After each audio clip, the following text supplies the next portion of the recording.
الله الرحمن الرحيم سبح لله ما في السماوات وما في الأرض وهو العزيز الحكيم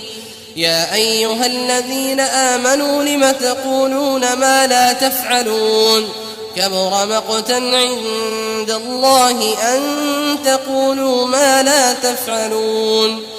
إن الله يحب الذين يقاتلون في سبيله صفا كأنهم بنيان مرصوص وإذ قال موسى لقومه يا قوم لم تؤذونني وقد تعلمون أني رسول الله إليكم فلما زاغوا أزاغ الله قلوبهم والله لا يهدي القوم الفاسقين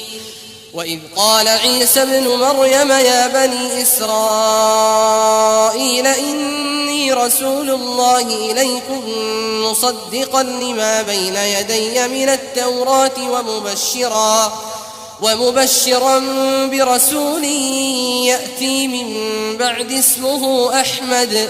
فلما جاءهم بالبينات قالوا هذا سحر مبين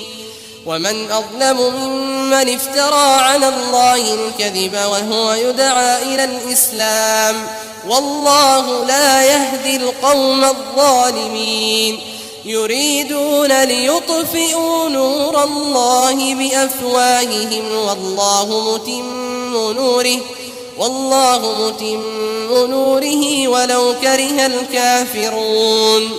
هو الذي أرسل رسوله بالهدى ودين الحق ليظهره على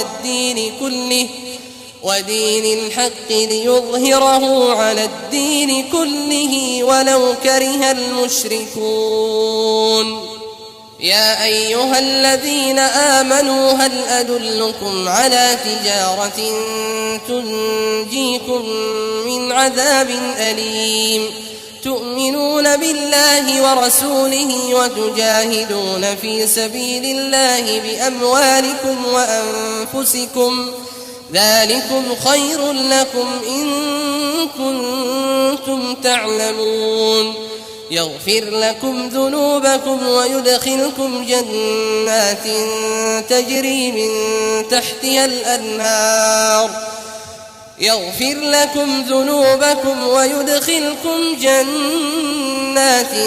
تجري من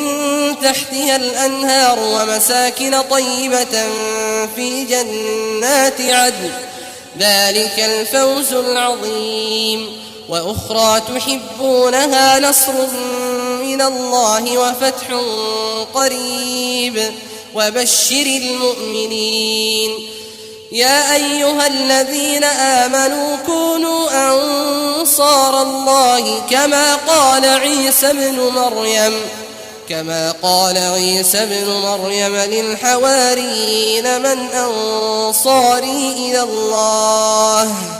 قال الحواريون نحن أنصار الله فآمنت طائفة من بني إسرائيل وكفرت طائفة فأيدنا الذين آمنوا على عدوهم فأصبحوا ظاهرين.